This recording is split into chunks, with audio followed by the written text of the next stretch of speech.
Assalamualaikum warahmatullahi wabarakatuh. Jumpa lagi dalam mata kuliah metode penelitian manajemen dan bisnis pada Prodi Manajemen Sekolah Pascasarjana Universitas Muhammadiyah Profesor Dr. Hamka. Pada pertemuan ketiga ini kita akan membahas tentang proses penelitian, masalah, variabel, dan paradigma penelitian. Materi ini saya bagi menjadi dua bagian dan kita akan membahas bagian yang pertama, mulai dari proses penelitian. Proses penelitian ini mulai dari pengamatan, kemudian identifikasi masalah, lalu kita cari teori, kerangka teori, kemudian hipotesis. Lalu kita mengembangkan konsep atau konstruk terkait dengan juga termasuk dengan definisi operasional, rancangan penelitian, pengumpulan data, analisis data, interpretasi data, dan kesimpulan. Bisa berupa pembaharuan teori, penelitian dasar, atau penelitian terapan. Metode ilmiah yang diterapkan bisa secara deduktif, bisa induktif, atau gabungan keduanya.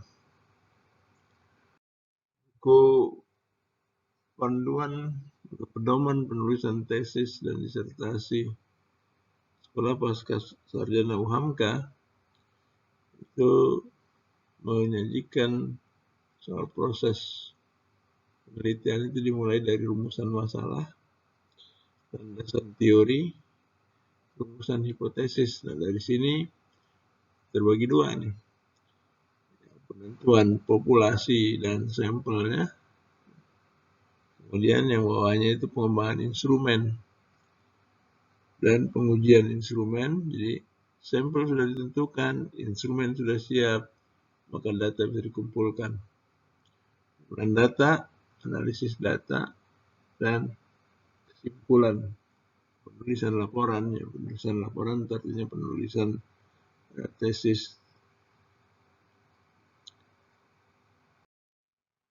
Masalah. Ada 4 hal yang terkait dengan masalah. Yang pertama, bahwa penelitian dilakukan untuk mendapatkan data guna untuk memecahkan masalah.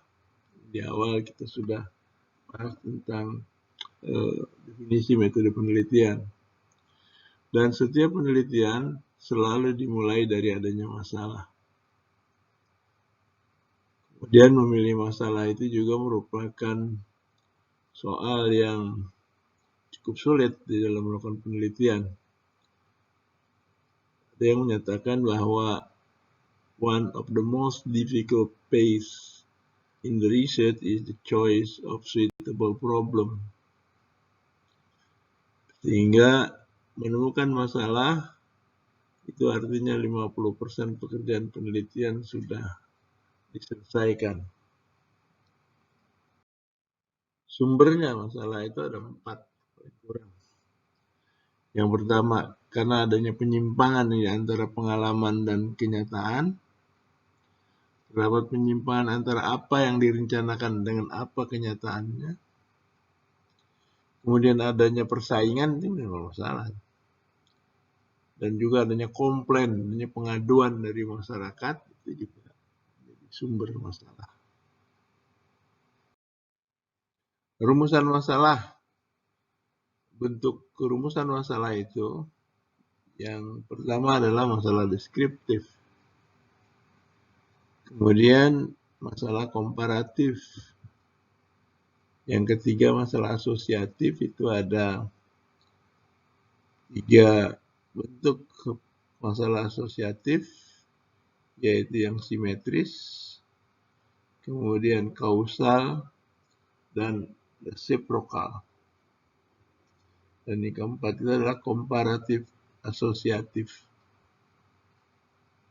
Inilah reference di buku Sugiono, ini sangat jelas membahas tentang rumusan masalah ini. Deskriptif, komparatif, asosiatif, dan komparatif asosiatif. Kemudian selanjutnya kita akan lihat soal variabel penelitian. Variabel itu adalah atribut atau objek yang mempunyai variasi antar satu dengan yang lain atau antar satu objek dengan objek yang lain. Variabel itu atribut bidang keilmuan atau kegiatan tertentu. Orang, tinggi badan itu variabel karena bervariasi, jarang yang sama. Berat badan, sikap, motivasi, kepemimpinan, disiplin kerja itu variabel. Objek, berat, ukuran, bentuk, warna itu variabel. Kegiatan administrasi, struktur organisasi, model pendelegasian, kepemimpinan, pengawasan, koordinasi, prosedur dan mekanisme kerja, deskripsi pekerjaan kebijakan itu variabel. Nah, dia bervariasi. Variabel adalah konstruk atau sifat yang akan dipelajari. Misal, tingkat aspirasi, penghasilan, pendidikan, status sosial, jenis kelamin, golongan gaji, itu variabel. Variabel adalah satu sifat yang diambil dari nilai yang berbeda, different values.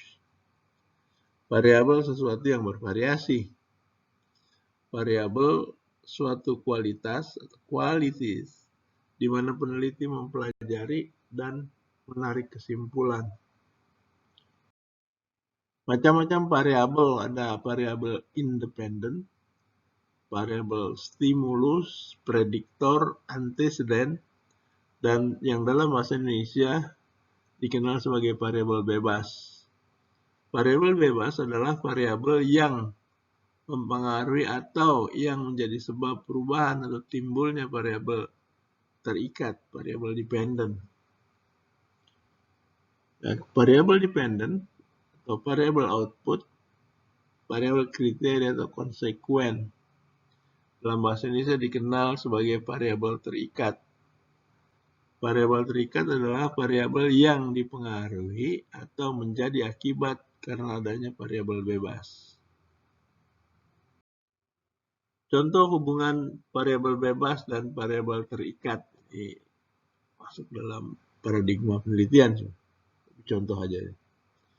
Misalnya komitmen kerja, ini variabel independen atau variabel bebas. Mempengaruhi produktivitas kerja, variabel dependen atau variabel terikat.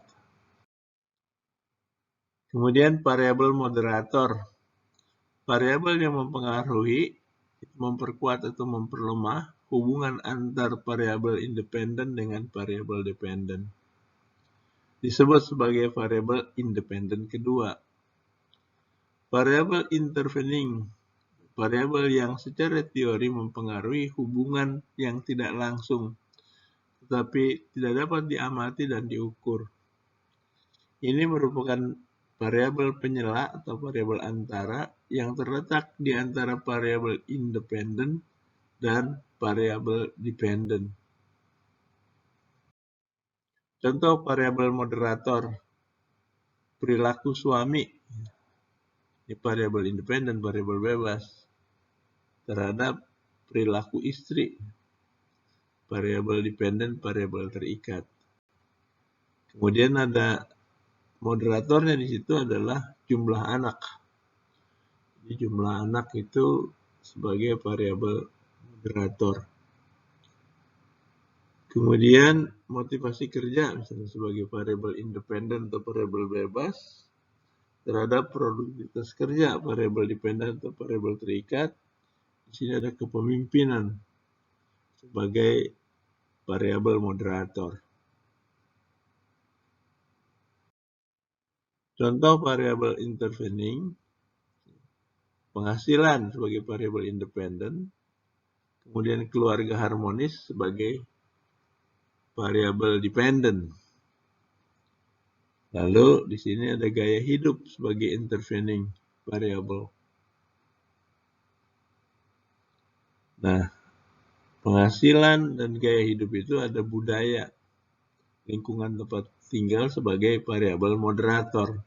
Jadi ini contoh ada variabel bebas, independent variable, ada variabel intervening, variabel antara, dan variabel moderator. Lingkungan budaya, lingkungan tempat tinggal, akan keluarga harmonis. Macam-macam variabel. Ada variabel kontrol, yaitu variabel yang dikendalikan atau dibuat konstan, sehingga pengaruh variabel independen terhadap variabel dependen tidak dipengaruhi oleh variabel luar yang tidak diteliti. Variabel kontrol diperlukan jika penelitian bersifat membandingkan. Misalnya, pendidikan SMA, SMK sebagai variabel independen, keterampilan mengetik sebagai variabel dependen, maka kontrolnya itu naskah, tempat mesin tik juga harus sama variabel kontrol. Pada proses penelitian bagian 1 sudah dibahas tentang proses penelitian itu sendiri, masalah penelitian dan soal variabel penelitian. Pada bagian 2 akan dibahas tentang model hubungan antar variabel atau yang dikenal dengan paradigma penelitian. Juga akan dibahas pratugas 1 untuk persiapan saudara untuk mempelajari tugas 1. Saya kira demikian untuk bagian yang pertama. Kita siap-siap akan menuju ke bagian yang kedua.